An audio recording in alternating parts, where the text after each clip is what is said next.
Well, hey there, beautiful people. This is Kim Constable on the Kim Constable Podcast. Nobody cares. Work harder. I bet you are very surprised to hear from me again this week because I have managed to record a podcast 2 weeks in a row. I know, it's amazing. And you know what? I would love to be one of these people who could, bang out like 20 podcasts in a week and then like schedule them for the next 6 months. But I am not that way because one, I don't have the time. And two, whenever I do podcasts, I very rarely do interviews. So they take a lot of planning and they actually take a lot of energy to deliver them.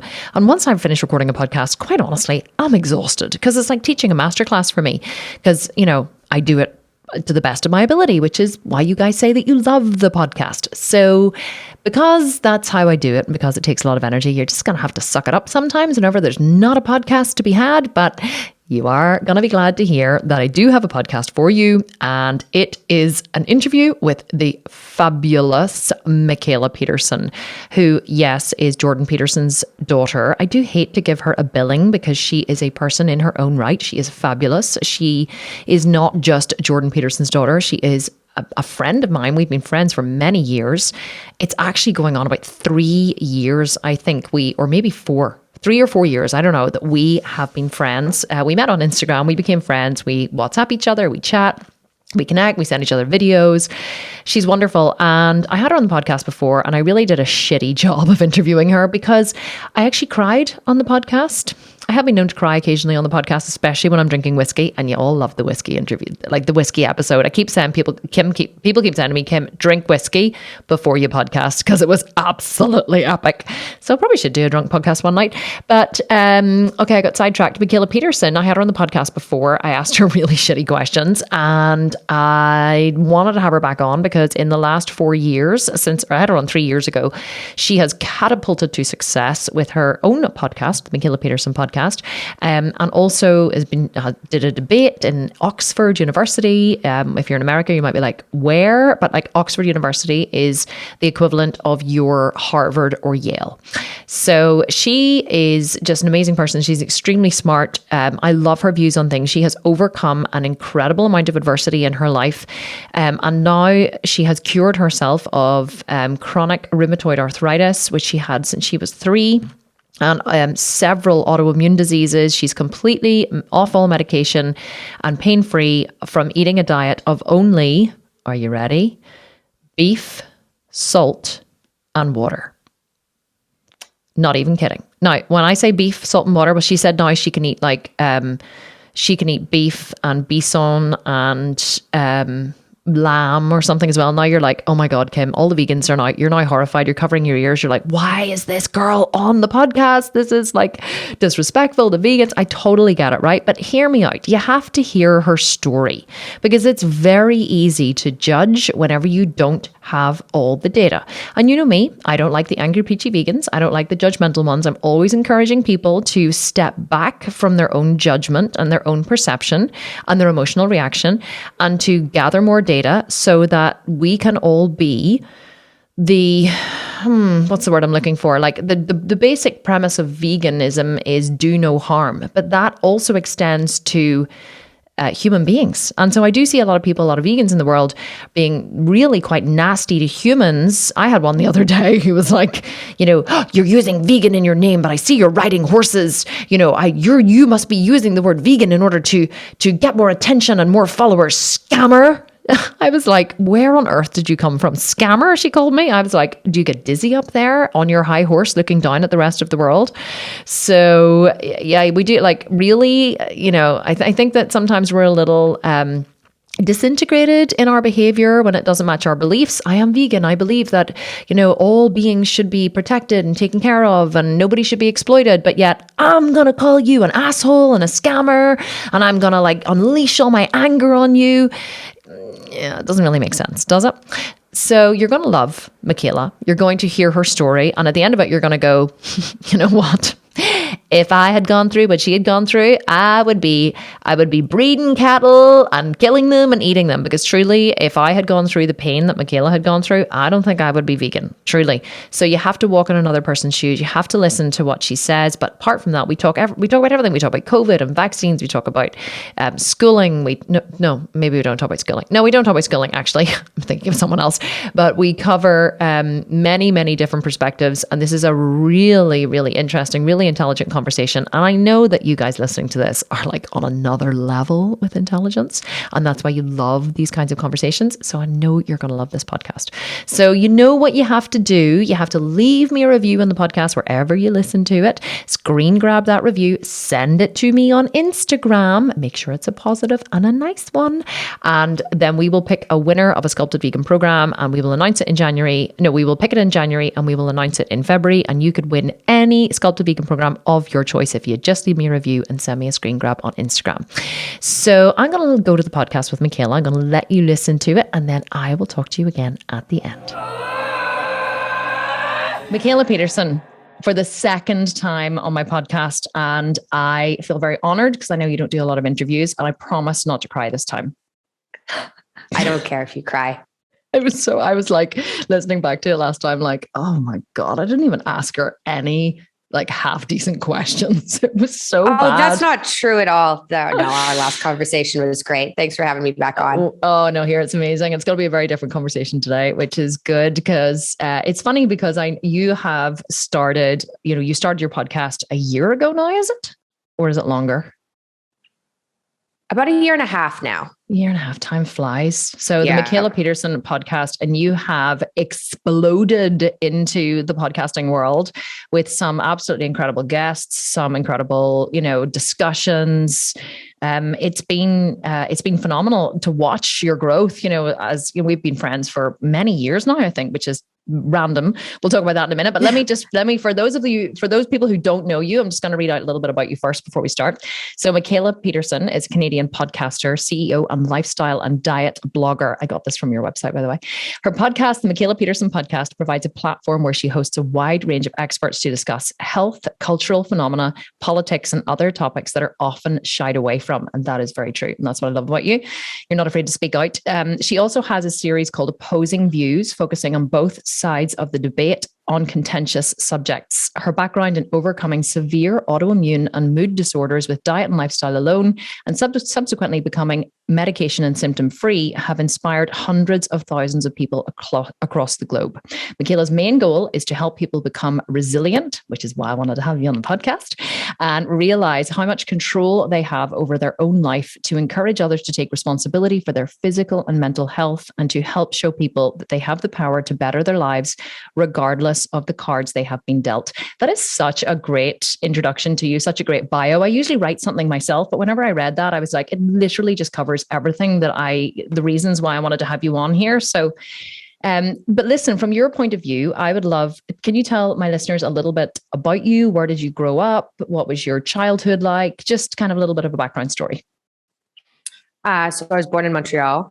I can start there. Mm-hmm. Grew up, spent most of my childhood in Toronto in Canada, and it was pretty good. Like, I talk a lot about how sick I was because I had juvenile rheumatoid arthritis, and I was quite ill, but I think when you're little and sick, you don't know any different. So I think overall, I actually had a pretty happy childhood.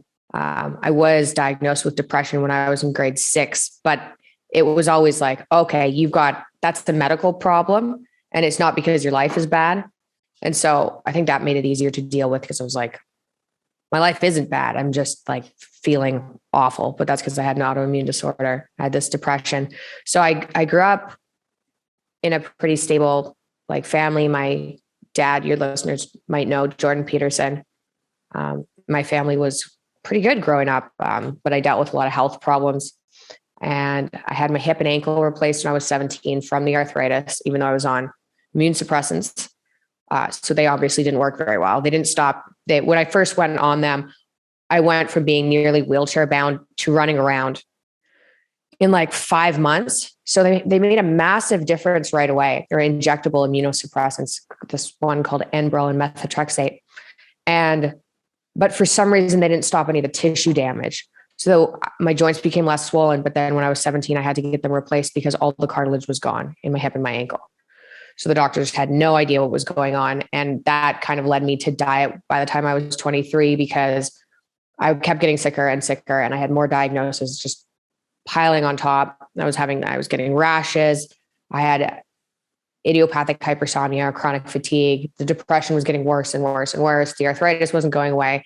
And I went back to school for biomedical science after I initially dropped out of psychology and classics because I was too sick. But then I started taking Adderall, and then I could wake up, went back to school for biomedical science, and tried to figure out what was wrong with me. And after about a year, I was like, might as well just kind of cross diet off the list, because I'd been brought up thinking it doesn't really matter what you eat at all. Like calories, obviously, and they obviously don't only eat dessert because you're going to get sugar crashes, like that kind of thing. But it was pretty baseline. And I didn't eat a lot of junk growing up. My mom was pretty health oriented. So there was a lot of like whole grain bread, like the kind nobody really likes, that's full of seeds and just, lots of nuts and things, and just like healthier food, wide variety. So I limited my food to kind of do a scientific experiment, basically. It was like, what are people allergic to? And got rid of all those. So I was like, well, a lot of people are allergic to dairy. A lot of people are allergic to eggs, soy, grains, shellfish. Like I got rid of everything I thought people could be allergic to, and went down to basically meat and vegetables for a month, but very limited. I think was eating 17 foods, and I was very, very meticulous about it. So I was like on Adderall and was like, this is like my life. I need to make sure if I'm going to ignore diet after this, I need to make sure I really rule it out. And I ended up putting myself into remission in the first month, which was insane. Right. I was like, this is absurd. And I was going to my doctor saying, this is crazy. Like, I think diet's impacting me. And in 3 months, I was off all of my medication. My idiopathic hypersomnia, so this chronic fatigue I'd had since I was 14, was gone. I'd lost some weight, but mostly my bloating had reduced crazily, which I didn't even know I was bloated. And then my depression lifted, and the arthritis had kind of cleared up in the first 6 weeks. So I started being able to sleep on my shoulders, because I wasn't able to sleep on my shoulders. I was taking Tylenol 3 at night to be able to sleep because of the shoulder pain. I stopped taking everything. And then that's when things got weird. So it turns out, and I've talked about this a lot because this was really hard on my family. My dad and I were both on antidepressants, so SSRIs, for like 13 years, super high dose, because the depression was really severe. So it was a high dose, and it wasn't really monitored through a psychiatrist. It was just monitored through a family doctor. And I stopped taking that when the depression lifted, because I was like, I'm not taking any drugs ever again. Right. If this is controllable by diet. I didn't know it was real at that point. I was like I was so shocked that diet could impact me that dramatically. So I stopped taking everything. And a couple of weeks later, I went into severe SSRI withdrawal. And when I had my hip and ankle done, I'd been on OxyContin. So I was very familiar with like opiate withdrawal, which is pretty obvious. Like you stop taking it, and then you're super achy, super sweaty. You can get nauseous, like depending how much you stop taking and how fast. You get this crawling sensation under your skin. It's very unpleasant, but it's really obvious. Like you see it in movies, you can kind of recognize it. SSRI withdrawal was an entirely different monster. And that was like, it was like my depression came back, but way worse than I'd ever had it before. I had visual hallucinations and this overwhelming feeling of terror, where it's just like something bad is going to happen. Something bad is going to happen. So like fight or flight. And I didn't know that was SSRI withdrawal, because I didn't know antidepressants were dependence forming for like 4 years. 4 years. Like I just realized you had all these symptoms year. For 4 years. No, I had that dramatic SSRI withdrawal for about a year. Wow. Yeah, it was awful. It was the worst period of my entire life. What age were you? That was when I stopped taking it when I was let me think. It must have been 23. 20 something 23. Is like so young. Yeah. So 23 is when I went on the diet. And 3 months later, I went off of the antidepressants because I could feel the depression go away. So I was still on that medication, but I stopped my immunosuppressants because the arthritis went away.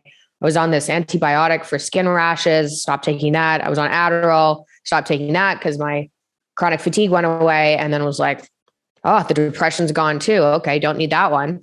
And all the other ones, I hadn't noticed anything when I stopped taking them. So, and then because there was this the same. Yeah. And because there was this delay in the withdrawal. So I felt pretty good. I stopped taking them. I was like, great, I'm fine. And it wasn't for 2 weeks. And then it hit. So I was like, oh, it's a food reaction. Right. So, and it was exacerbated by carbier foods. So when I kept trying to reintroduce carbier foods, the symptoms would go absolutely crazy. I had light sensitivity, heat sensitivity, cold sensitivity, sound sensitivity. I couldn't listen to music for a while because I hurt my ears. It was crazy. And I talked to doctors about it and they had no idea what was going on. And part of the reason I ended up, I've been kind of, I guess you could say notorious for this all meat diet that I've been doing. And part of the reason I ended up on that is complicated. But one of the reasons was because I had this severe SSRI withdrawal. And so I was fine on this paleo diet. And when I stopped taking the antidepressant and put myself into an SSRI withdrawal, I got carb sensitivity. Mm-hmm. And so that was mitigated by not eating any carbs.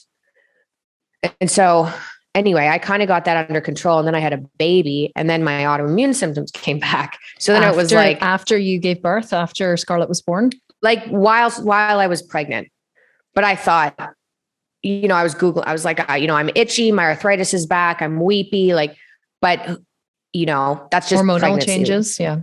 Yeah. And it was like, people get like a lot of weird things happen to them when they're pregnant. So maybe the joint pain is just pregnancy joint pain. But then after I had Scarlett, it got worse and it didn't go away. And I was like, that was when I was eating meat and greens. And I was like, I have no idea what's going on. And my wrist was bad enough that it was buckling when I was getting out of bed to breastfeed her. And I was like, I'm worried I'm going to drop Scarlett. Yeah, It was bad. So I got to a point where I was like, well, I don't think I'm reacting to steak, not in an autoimmune way. So maybe I'll do that for a month, see if I can get rid of my symptoms and then reintroduce foods. And it took about 6 weeks for my symptoms to clear up. And then it took about 5 months to help the leftover anxiety, which I think was really the SSRI withdrawal. Mm-hmm. There's a whole bunch of factors in here. And then I haven't been able to, since then I've tried, probiotics. I've gone to doctors to try FMT. Have you heard of FMT? No. Okay. Well, that's the thing. They take it's called fecal microbiota transplant. Mm. So they take a healthy stool donor and then put it in you to try and it's like super probiotics for your microbiome, basically to try and build up a new microbiome. Yeah. Mm. Yeah. That didn't work either. So I was going to try low dose naltrexone to see if that could reduce sensitivity. But anyway, I've been on this meat diet since 2017. I don't have any symptoms. So I'm doing totally fine, but I can't reintroduce anything without bringing the symptoms back. How frustrating is that? Because, and I want to talk about that for a little second, because since you were last on the podcast, which was a couple of years ago, obviously we've grown to 250,000 downloads a month. And so a lot of people, follow me, vegans and non-vegans. But as you're talking about, eating only meat, I know some of my listeners are going to be going, really? Yeah. So I think it's important to talk about that because it is something that that I've talked about before a couple of times. I've mentioned you quite a few times in my podcast, actually, because I do talk about how whenever I first find you on Instagram, because I followed your dad, obviously, and then he would have tagged you and I followed you and I saw eats only beef, salt and water. And I was like, beef, salt and water. I could cure her with a vegan diet. Honestly, I was so narcissistic. Yeah. And I'm sure you get that a lot. People oh, that's ridiculous, and you're like, you're going to tell me so there will be a lot of people listening. And I really, I don't judge anyone for their, I don't eat meat or animals, but I don't judge anyone who chooses to do it. But certainly I think it's, I would love to talk a little bit more about that and about how, not even really about the carnivore diet, because I'm not here to promote a carnivore diet, obviously being a vegan, but I do want to talk a little bit about how you transitioned to a meat only diet, like beef, salt, and water, like no, and you said you can have bourbon as well, like no tea, no coffee, no grains, no toast. Like people, whenever I tell people this, they go, like nothing else. I'm like, no, Yeah. like nothing else. I like, beef for breakfast, beef for lunch, beef for dinner. And they're like, how does she do it? So can you talk a little bit about, I guess, what is the kind of resilience that is required to stick to a diet like that? Because we get a lot of people in this podcast going, or in my networks going, I just can't stick to the diet, and I'm like, you're eating 6 times a day. Really? It's a lot of food. So tell us your experience of what it takes to do that kind of extreme diet. So what happened to me was I had to be pushed for like 2 decades of being sick. Right. And I was a kid, so you can let a kid off the hook.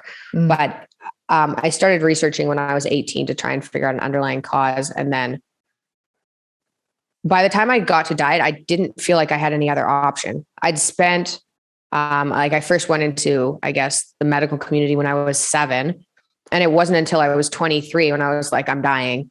So, and I was really dying. Like my hip had already dissolved, my ankle had dissolved, and my wrist was going. And so I was like, I finally got old enough, I think, to realize the severity of my disease, and was like, it's not just isolated to a hip or an ankle, right? You don't just have arthritis and it's like, oh, well, the hip's gone, but that's it. It's like, no, something's happening in my body that's breaking down its tissue that badly and that quickly. Like this could kill me.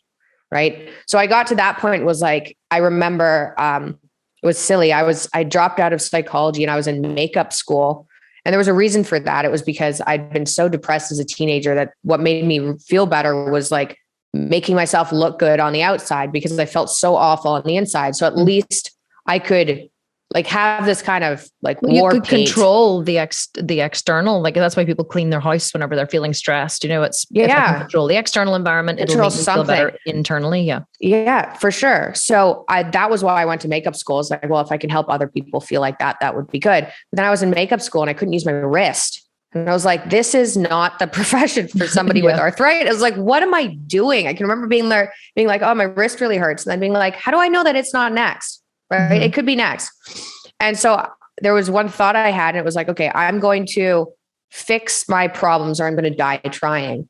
And it was a very specific thought. And then I just switched. So it was some sort of mental switch where I had to get to a point where I was like, I will do anything to fix this. Yeah. For as long as it takes. And I've gotten, and so I think in order to really change how you live, you have to get to the point where you'll do anything for as long as it takes. And I don't know how far people have to be pushed to get to that, but I would say pretty far. So I went to diet, and I didn't just hop onto an all meat diet because I thought that would kill you. Well, I didn't even think that was a diet, first of all. Right. That was 2015 too. I don't even know, like there's a tiny little subset of people who are on the carnivore diet now, but in 2015, like there was nobody on it. So I hadn't even heard of it, but I went down to, like I said, what I thought was reasonable, get rid of all the allergenic foods. So nuts, grains, soy, like everything other than meat, and like greens and certain root vegetables. I even got rid of potatoes because they were in the nightshade family. And I'd heard people have issues with nightshades. So it was really like a lot of yams, a lot of sweet potatoes, a lot of parsnips, none of which I liked. Yeah, but you were willing to suck it up and do it because you'd gotten to that point where it sounds like whenever you were saying like, I am going to die, so I have to do something about it. It's almost like if I try you on, it really takes you to get to a point where you realize this is bad. Like, nothing is going to change. If I have to take responsibility here for this because I'm not a passenger anymore here. It's because a lot of people don't, I think, believe in any way that they can control their body. They don't believe that they can change things. Like we see it everywhere. Like 80% of the world believes that, you take a pill if there's something wrong with you. No one really wants to go to diet, exercise, lifestyle changes because they're just too fucking hard, basically. They're hard. And I think like for me, First of all, they're hard for sure. They're way harder than taking a pill, but it's not harder than taking a pill when you realize that those don't work. And and it sounds probably a bit maybe conspiratorial, but from the experience I've had, I was put on immunosuppressants when I was 7, and my hip and ankle dissolved when I was 17. I took them twice a week until that point. So objectively, they didn't work, right? If those kind of medications worked, autoimmune disorders wouldn't be an issue.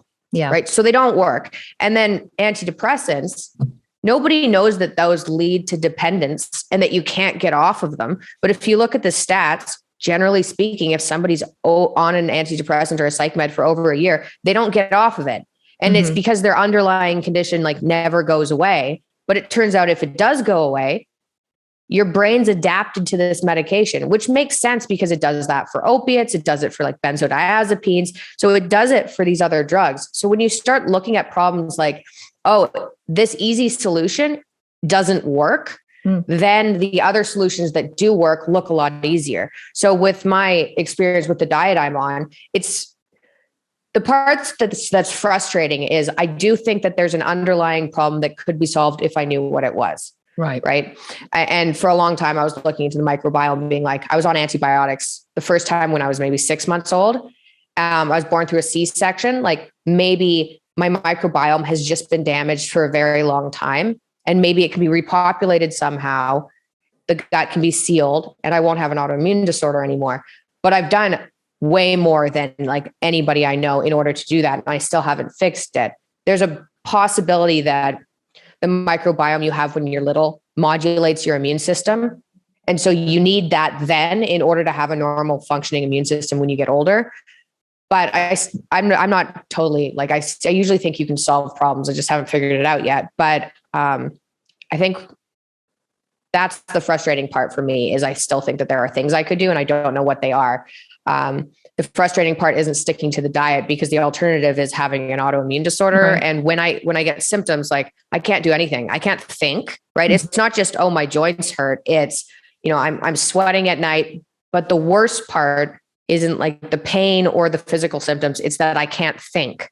Right. So if I'm having a conversation with somebody, I can't remember what I'm supposed to be saying. I can't remember what they said. Right. And that fogginess and the depression that comes with that like feeling of something's wrong, something bad is going to happen is just, I can't live like that. So any diet I could be on would be better than being in that state. And it really is extreme, isn't it? Like, weren't you was it Russia or in Dubai, maybe? I think, or the United Arab Emirates. I obviously follow your life far too closely. And they put like celery salt or something on your steak or some kind of seasoning on your steak. That was Florida. Okay. So that was before. Yeah. And so I'm a little bit less, I think I'm less sensitive now, or I'm better at ordering at restaurants, but it was fairly early on. I think it was a year after I was on the diet, and they used a grill that had garlic. Like they were cooking steaks on a grill and it had garlic salt on it. Yeah. And I tasted it and I was like, they obviously didn't add the garlic salt to the steak. They obviously just cooked the steak on the grill and didn't scrub it. And I was like, quite often they do this, and they actually, whenever they put your steak on, like I used to work in restaurants, they pick up a big thing and they sprinkle it over the steaks. It's just a natural thing they do to season it. And they probably wouldn't even have considered, They're better now. Like I've noticed going to restaurants, they have areas usually for people who with allergies. So I haven't been hit in a while. And the last time I think I had pepper or something, it didn't exacerbate my symptoms the same way. So I'm less sensitive than I was. But yeah, I was out for like a week. I got lost in a shopping mall. I went in and was like, I don't know what floor I'm on. Like I can't think. Right. And so it's the not being able to think part that's like, I would avoid that at all costs. Yeah. Do you find people are judgmental? Do you find people are like, do you find they have a lot to say, a lot of questions? Do you ever get like, oh, dear God, I can't explain this again? Or are you pretty well known now? And so people kind of know? No, people definitely don't know. And people are definitely surprised. But I don't think I've really been around very many judgmental people. Like usually I'll get a scoff sometimes, right?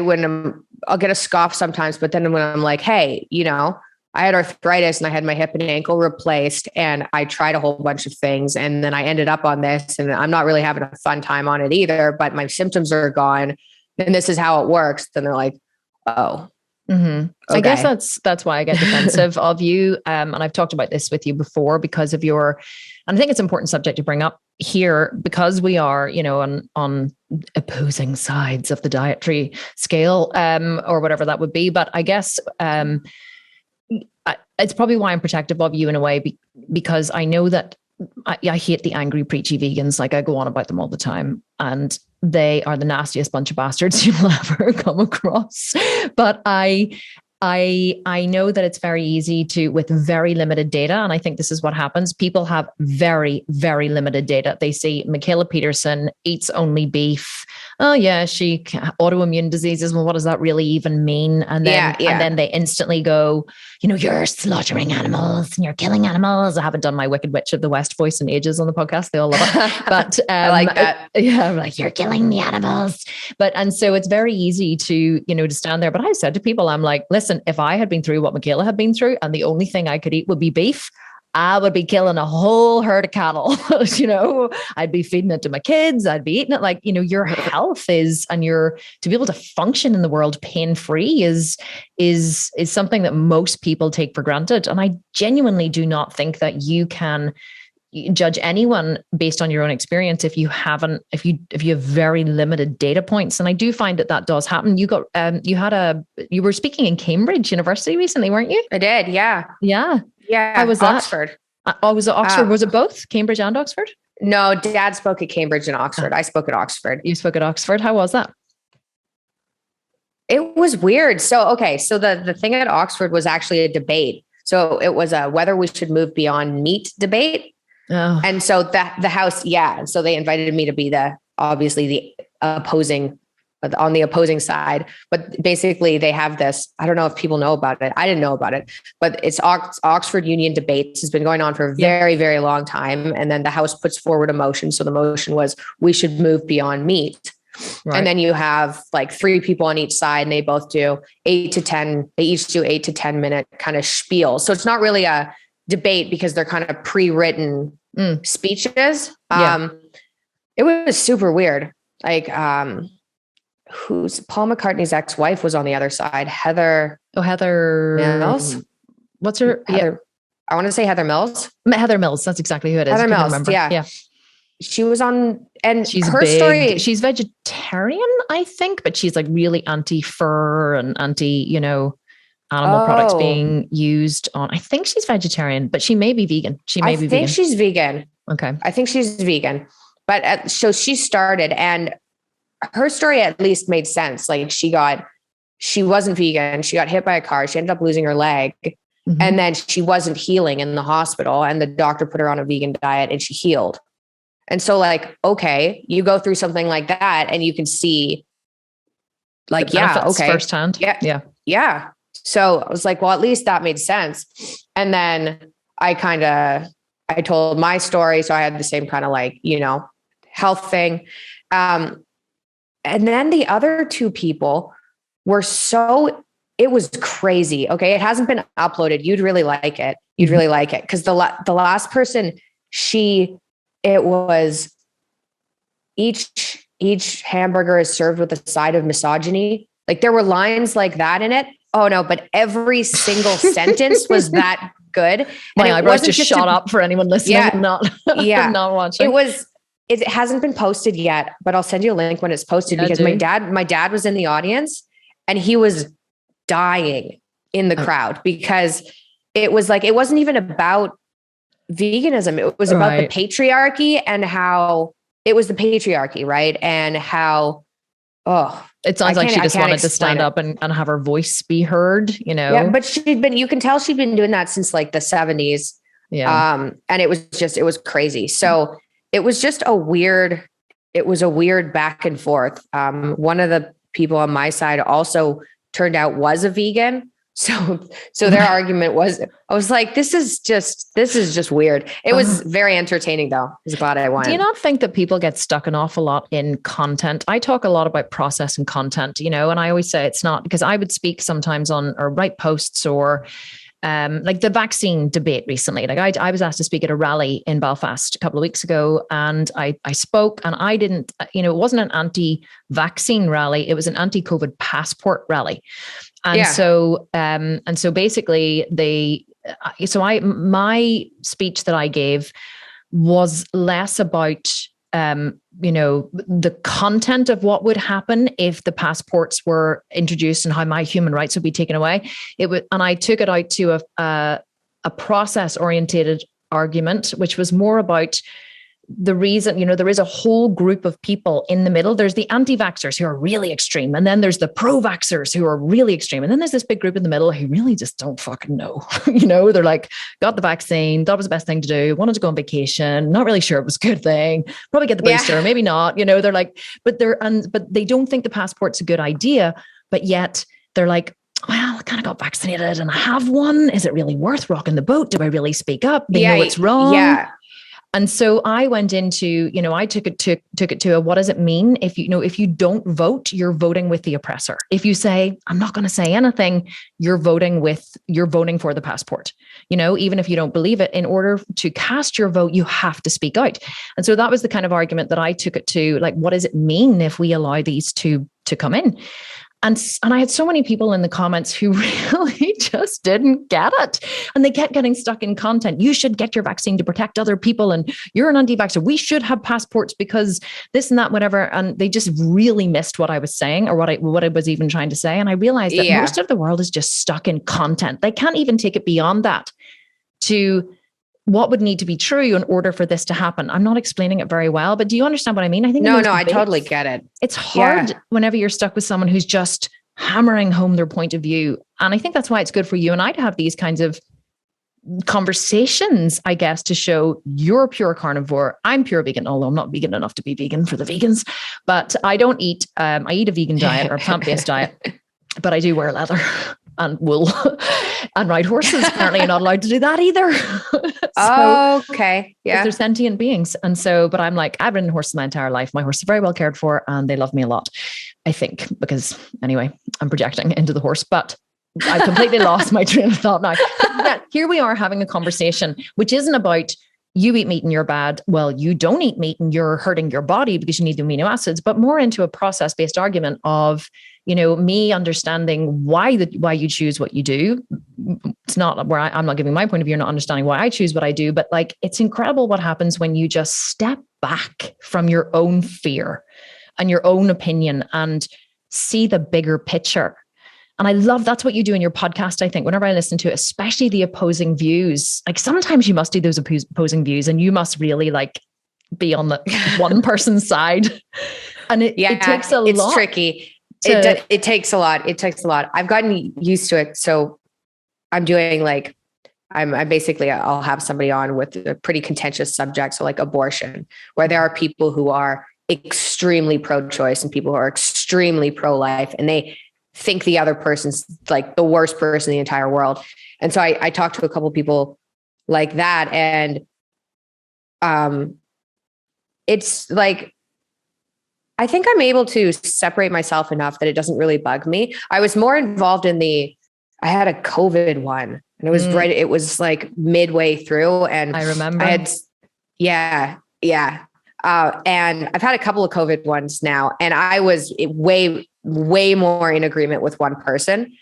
And that was hard because there were some, like, I was probably poking more into the other guy but I try really hard to not do that. I try to ask equal questions, but sometimes, especially if it's a situation that's like impacting me. I think I was in a lockdown in Canada. Yeah. I was like locked down in the wintertime for like 8 months. And I was like, this is not good for anybody. Right. But yeah, it's fun. Has it taught you, do you think, doing the work that you do with the podcast, especially in those opposing views and the people that you interview, do you think it's helped you to be a better person, I guess, be more of a humanitarian? Like what is your goal with the work that you do? I think, okay, this makes me sound much worse, but I'm going to tell you anyway. But originally what happened was I was on YouTube and I really wanted to talk to some controversial people. And I was worried that if I talked to them and put them on my channel would be taken down or blocked or something because they'd been blocked on other people's channels. Mm-hmm. And I was like, okay, well, what if I talked to that person and I also talked to somebody on the other side, right? And show both conversations. Oh, that's so smart. Thank you. So it wasn't originally, and then I was like, oh, this is interesting. Like once I did that once, it's like, this is crazy because I just did one on immigration. So it was a anti-immigration person and a pro-immigration person. And a lot of these, I had a gun rights one. So pro-gun rights and anti-gun rights. I did a sweatshops one. And all three of those conversations, I ended up agreeing with both people. Mm-hmm. So you can have people that are on completely opposite sides of an argument, and they're actually arguing about different things. So for sweatshops, for instance, there was one person who was really after, I think it was Nike.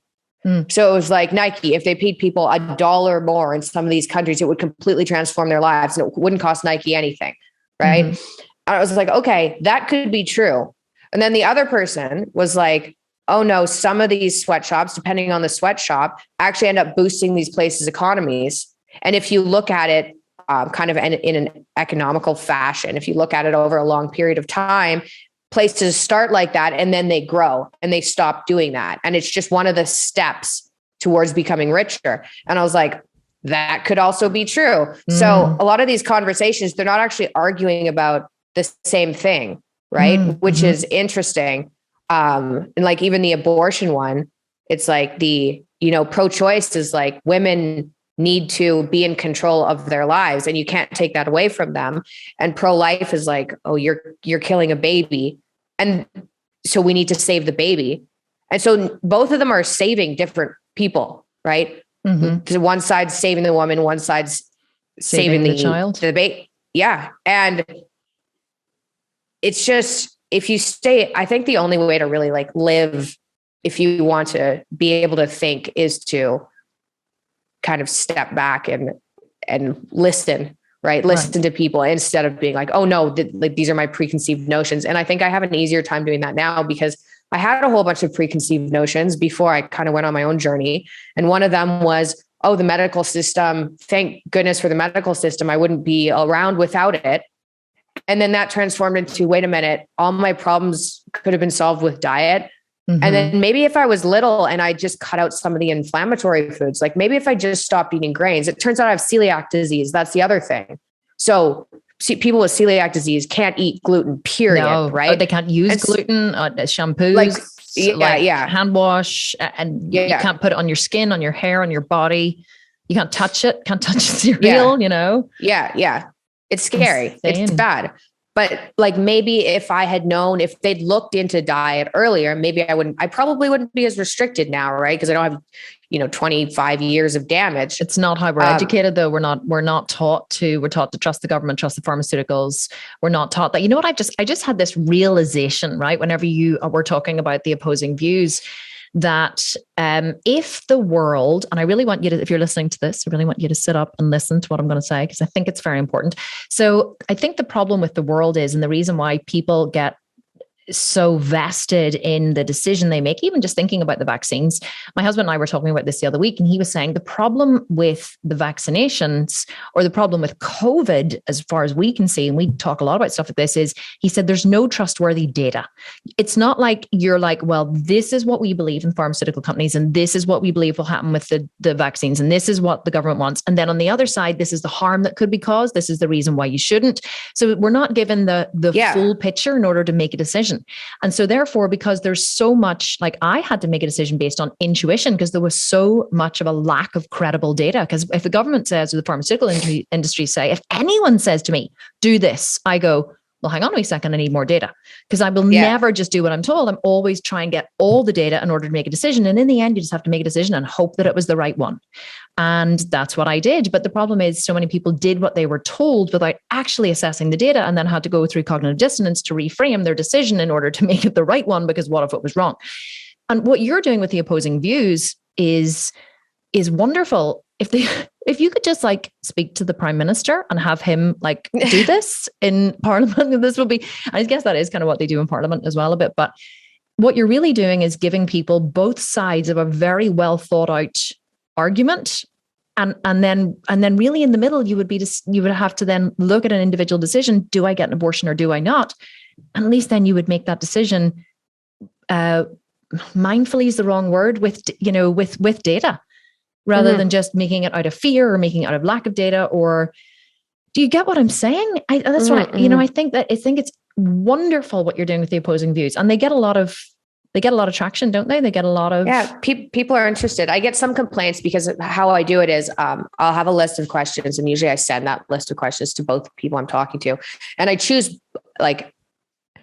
people as well as I can. So I choose an expert on both sides. I'm not being like, oh, I agree with this guy more. I'm going to choose a better person there. It's been difficult because I've got more of a conservative audience. So it's been more difficult to get liberals on, because in the comments, it's always like, people are always like, oh, this other guy, right, is wrong. Right. And so that I think I have people saying no, because they're like, why would I go on a more conservative channel? But I have a lot of people saying yes.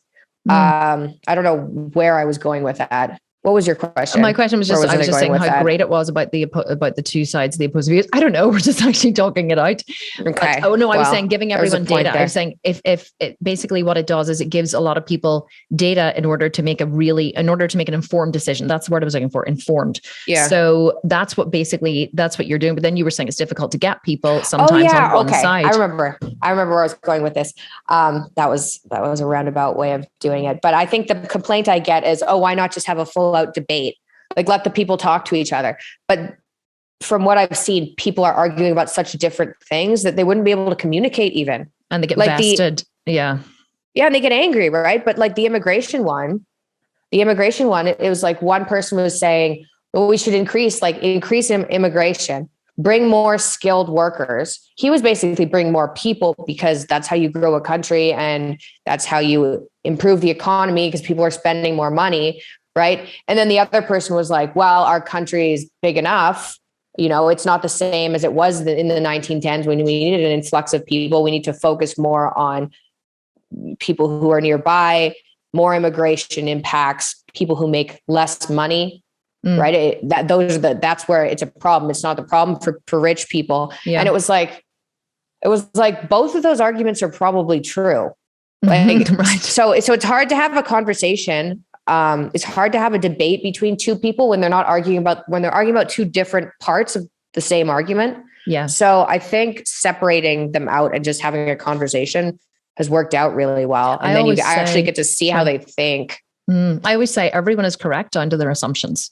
Everyone is correct down to their assumptions. I assume this to be true, so I argue it. And so you're correct. If that is your assumption, you're correct. We're all correct down to our assumptions. I have to ask, it really feels recently, like, I guess whenever you first, came into the public eye a lot more, it probably was, would you agree or disagree, as Jordan Peterson's daughter? And anyone who can't see me, I'm kind of in, speech marks. And even whenever I Googled you, like, I know you well, but even whenever I Googled you to kind of pull in a bit more data, it came up as Mikhaila Peterson, Jordan Peterson's daughter. And I was like, fuck, she still got the billing, you're getting a billing. Is there a point where you kind of, but it feels recently that you're more Mikhaila Peterson, like separate from Jordan Peterson's daughter? Do you ever get like, am I ever going to be my own person? Or are you totally happy with the connection? Does that make sense? I don't mean unhappy connection. He's your father, of course, and it's probably his notoriety has helped you grow quickly because he's got a good following. But definitely. Do you ever feel like in his shadow or? Yeah, I would say definitely, but I don't think it bugs me. Like, I've spent since 2018 doing the online portion of his brand. So growing his social media and doing the online products and, organizing YouTube and growing a team. And there's a lot, like most of the work I do is actually that. Like my podcast from the outside, it looks like most of what I do is my podcast probably. And then I have this diet thing that's kind of on the side, but 90% of what I do is manage my dad's work. Yeah. So when it's like, I don't really care. Like, I don't really care that it's Jordan Peterson's daughter, because I've helped work on that brand so much behind the scenes. And he's amazing. Plus I like what he stands for. Yeah. Yeah. So it's like, you're, great. That works for me. I think having my own podcast and then doing the opposing views has kind of brought me out as, oh, maybe she's not some like ditzy carnivorous like weirdo. Maybe, or both. At least she has a podcast. But what was it? That fucking outing Barbie called you Barbie. Touting Barbie. Pouting Barbie. She was awful. I think she was a little jealous. I mean, you don't actually say that unless you have a little bit of something going on under there. A little bit. It could have been worse. It could have been worse. Pouting Barbie. That's actually quite hilarious. I was really indignant about that. Like, I did a whole story in your defense. I was raging and totally rinsed them. Well, then they were that was they were deleting comments everywhere. I went under the thing on their Instagram page. I went onto it and I got all my followers to go on and comment and just be like, this is totally ridiculous. You've absolutely destroyed. Anyway, for those who don't know, the Independent, wasn't it?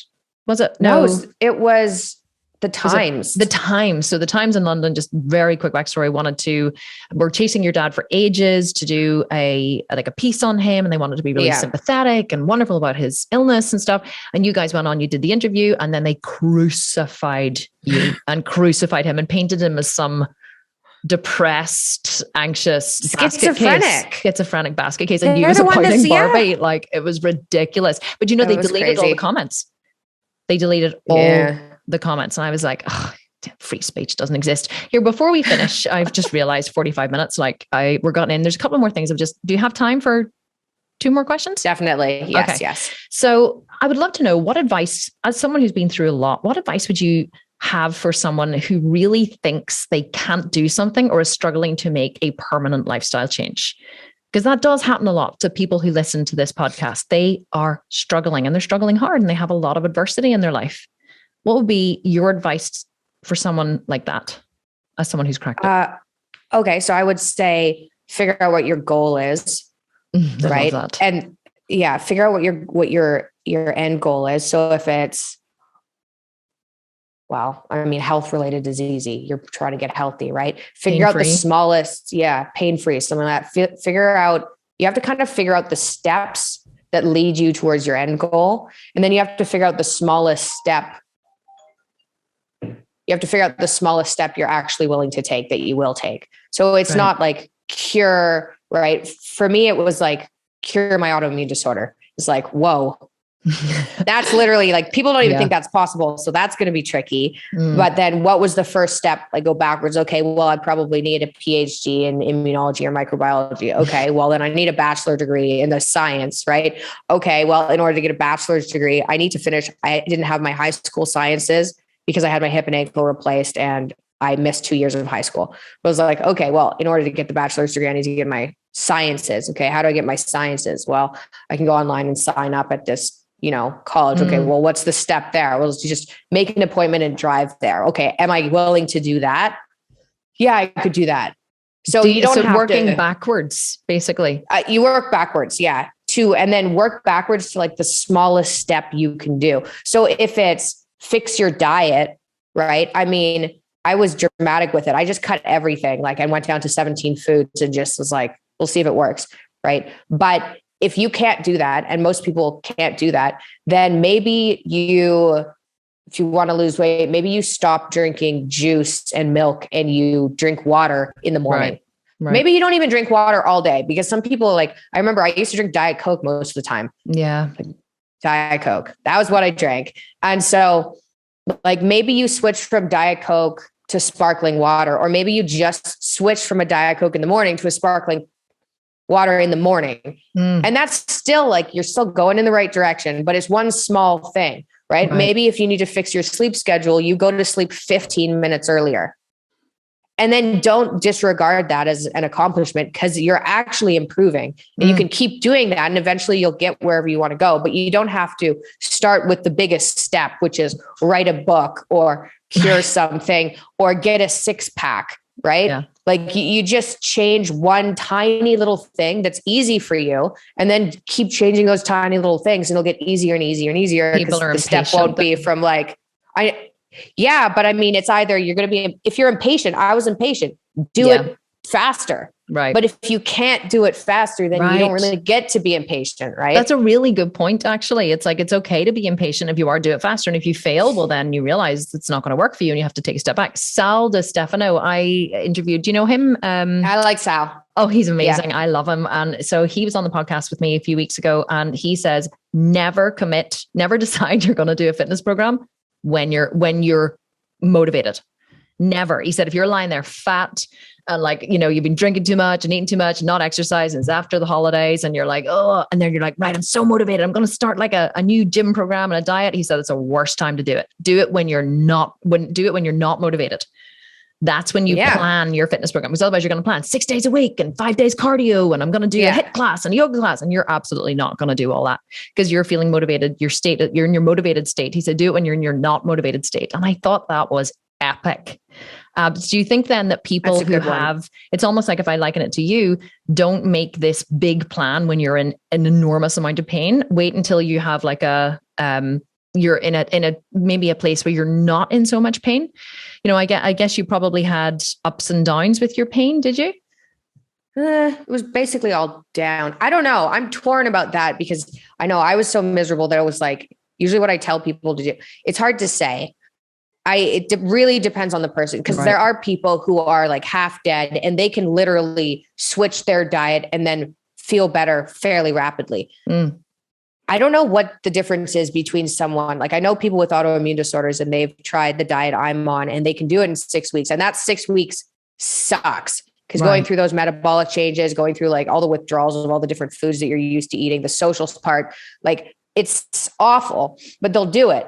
And then there are some people who's like, no, they actually have to cut grains or cut dairy like that, or just stop eating sugar. Like they have to wean themselves down. And I don't know if it has something to do with their personality or their brain or their biology. Like I have no idea. It's probably, I would say, I'm just stabbing in the dark here, but I would say it's probably a lot to do with how they experience their relationship to and how they experience pain.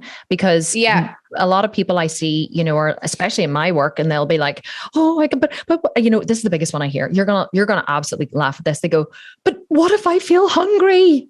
And you have no idea how many people are terrified of feeling hungry. And I'm like, hunger is just a feeling in your body.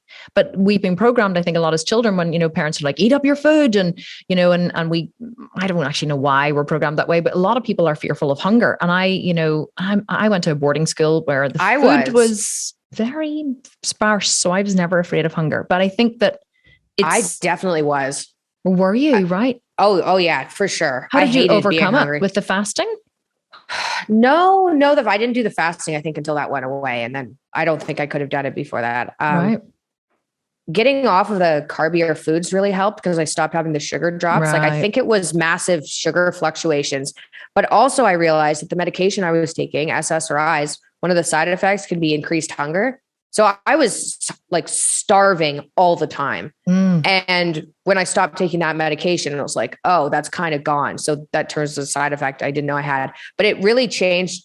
Like my hunger really dropped when I stopped having, I think, the blood sugar fluctuations when I went lower carb. But I was scared of, like, when I first went paleo and things, I would carry around food because it was like, I wasn't calorie counting. Right. I was just like, just eat.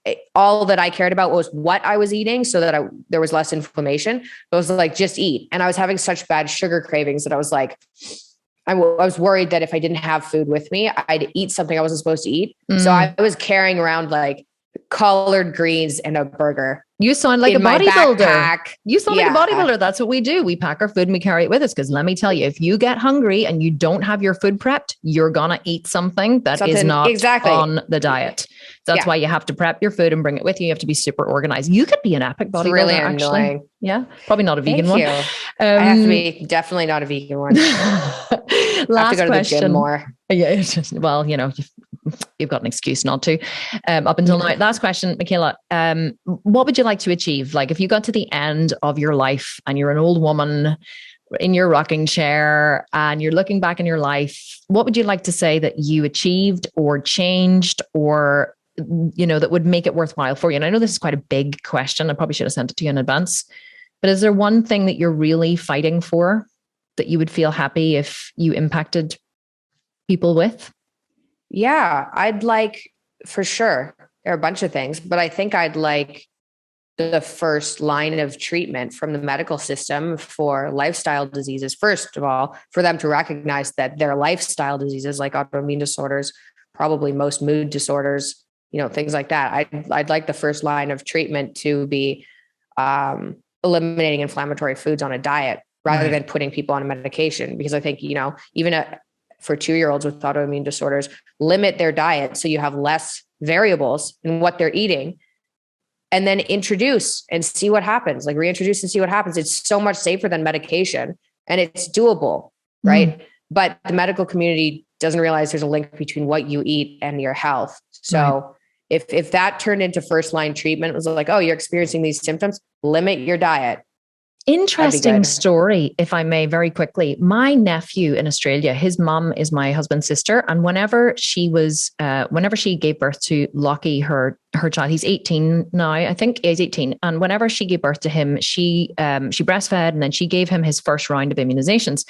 And after he got his first round of injections, he had, I don't know what his symptoms were, but literally he nearly died. At one point, she said he went limp in her arms in a car on the way to like the hospital. It was just, she said she actually thought he was dead, and she had post-traumatic stress from that. Like, she actually worked it with my coach recently, and it went back to, she was like, you actually had post-traumatic stress that you never worked from that one incident.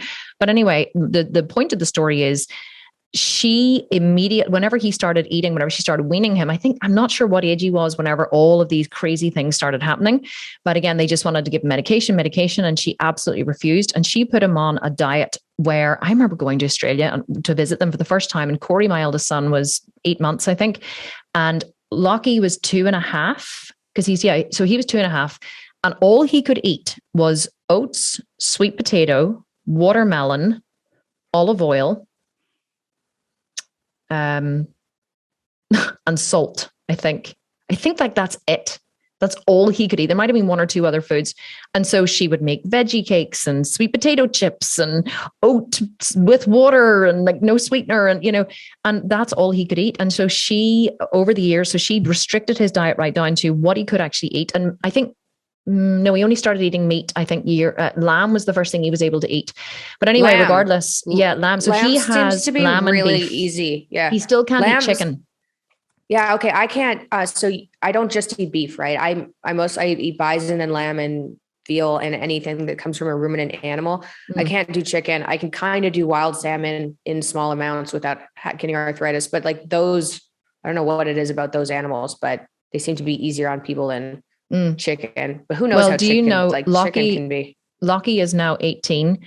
And over the years, she just kept she would rub them on his lip first to see would he have a reaction. If we were eating nuts in the house and we were we were eating nuts and then we touched the surface and he touched the surface afterwards, he would come out in hives and a rash all over his body. Like, it was that extreme.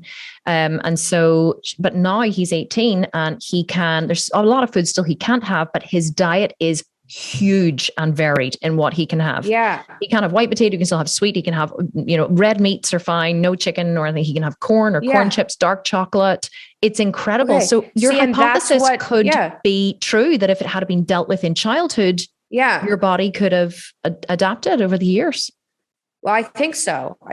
So I'd say, if I could like leave anything, I would say, hopefully it'd be the medical community using that as the first line of treatment, which is especially with children, especially with kids. Yeah. Especially with kids. Yeah. It's so sad.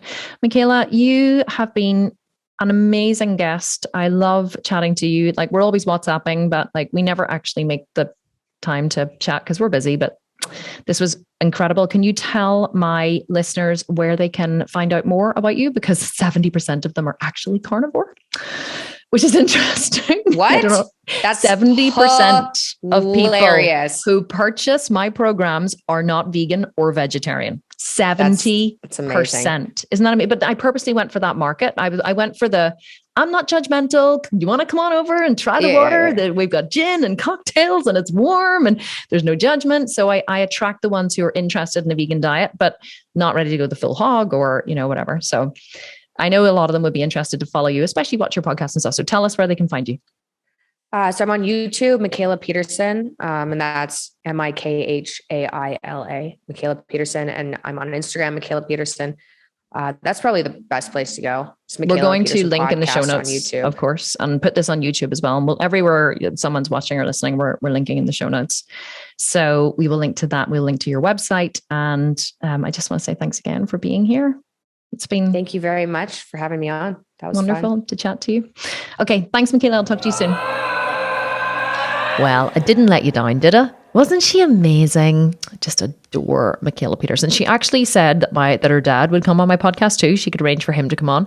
But he hadn't been well, and so I never pursued it. But I definitely think, let me know, guys, and let me know in the comments, wherever you're listening to this or watching this, if you would like Jordan Peterson to come on the podcast. Who wouldn't like Jordan Peterson to come on the podcast? Like, he's one of the great thought leaders of all time, as far as I'm concerned. So I might reach out to Mikhaila and see what her dad would be willing to do an interview. Hopefully he would. He's an incredible guy. I'd have to think of some really intelligent questions to ask him. That would take a little bit of planning. So anyway, hope you enjoyed the podcast. I'm going to go home now and have some dinner because I'm starving, and I will chat to you all next week for another episode of the Kim Constable Podcast. Thank you so much for listening. I love you all so much, and I'm so happy to be back doing these podcasts again in January. I'm sorry I took a bit of a sabbatical, but I really just needed a rest. So have a wonderful week wherever you are. Love you loads, and I'll speak to you next week for another episode of the Kim Constable Podcast. Bye for now.